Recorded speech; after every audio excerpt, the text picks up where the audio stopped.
We've removed the subfloor in this room. We are about to sister all of these joists. Double them up. The beam. And each other. Right here. What else? Why are you quizzing me? What?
When we double up these joists, we want the two joists to share load equally, right? And so if we just nailed on a joist that was already loaded and already deflected, essentially the only load that the new joist is going to take is anything that gets added after that, right? So what we do is we jack it up in the middle of the span. We jack these existing joists up to basically where they're not loaded, where they're not deflected at all. And then we sister the new joist on. That way, when we release the jacks, both plies of the new joist are loaded equally, and they share load, and it helps reduce the sag.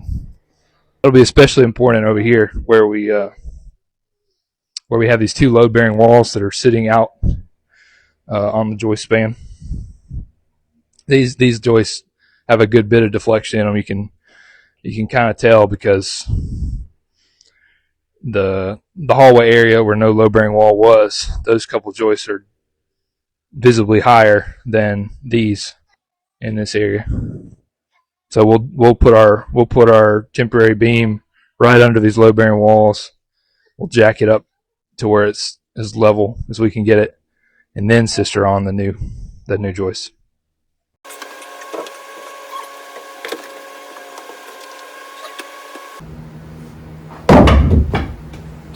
That's pretty good. I mean, you can't ask me to do no spin and expect me to actually get it. All right, we have finished 2 bays of doubling up these joists, and we got 2 more to do. Hopefully we can get them done today. First, I'm going to take out this last little strip of subfloor right here and here. I'm not going to fool with this one that's under these 2 load-bearing walls. I think we can work around it. It's more trouble than it's worth to get it out right now. So you're asking why we have 2 load-bearing walls. You can see that these ceiling joists above the old master bath are bearing on this wall, okay? And then they're interrupted where this stairway was. And then here you have the joists for the bonus room, or the finished attic over here. So this wall is also load bearing. It holds up this floor. This wall is load bearing, holds up this ceiling. And it also goes all the way up to the rafters and supports roof load. So for now, they both got to stay. The plan eventually is to get rid of this one so we can have this whole space for master bedroom. This wall is eventually coming out, so we'll get the floor out from under this stuff later. So I'm about to cut it. We'll take the subfloor out. We've got several of these joists that are really rotten, really gone, that are going to have to be replaced, and then we're going to double all the joists in both of these bays. You see where this joist we're jacking attaches to this beam? Yeah. I do not want these connections disturbed. 21 1/4. I'm measuring from the top of the floor joist to the green line. And I'm measuring relative elevations of these joists. Ideally, I'd like to jack this up until they're all flat as I can get them. I don't have anything educated to say about it. Just watch it. If it looks like it's starting to get teetery, It is. then you got problems. It is. It is. Probably it's not moving. I think it is moving. You want to switch? That one's nice and level. Let's check some measurements here. 21. What? 21. 20 and 7/8. 20 and 7/8. 21 and an 8. 20 and an 8. You got an inch drop from this one to this one, because these are still all sagging under the weight of this wall. Are they? And these are higher. What are they at? An inch higher. So we're at 20 and 3/4.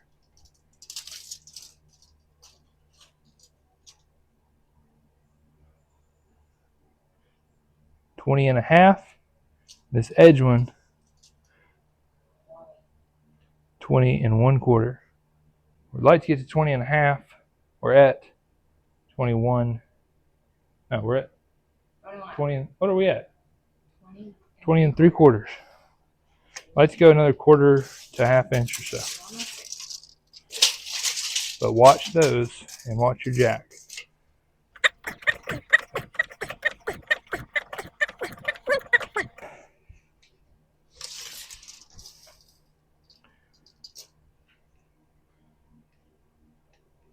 $20 and a half, 20 and a half, 20 and 1/4. 20 and a half. 20 and a half.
we've got to replace the first 7 joists.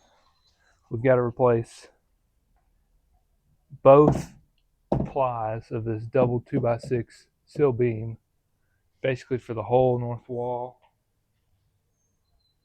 Yes, for the whole north wall. And the blocking between the joists right here, the blocking between the joists right here, which is important, is bad. Maybe not every, at least from here over. Oh, so that's got to come out. You can see that one's gone, that one's gone. So how are we going to do that? Well, that's what we've been talking about. I think what we need to do is replace the joists that are being replaced. Leave the blocking to help support this wall. We may have to supplement by putting the jacks. Maybe put a jack here, and make sure it's coming right up under the wall sill plate. Make sure this load-bearing exterior wall stays supported. But we're going to take out one joist at a time, replace it one for one with a new one. Then we can take our temporary shoring beam we made, put it underneath all those new joist ends, jack it up just a little bit to support the wall, and at that point we can take out the sill beam and the blocking and replace all the bad sill beam and blocking, and that'll be big step, big accomplishment. And then we are going to double all the joists in this bay as well.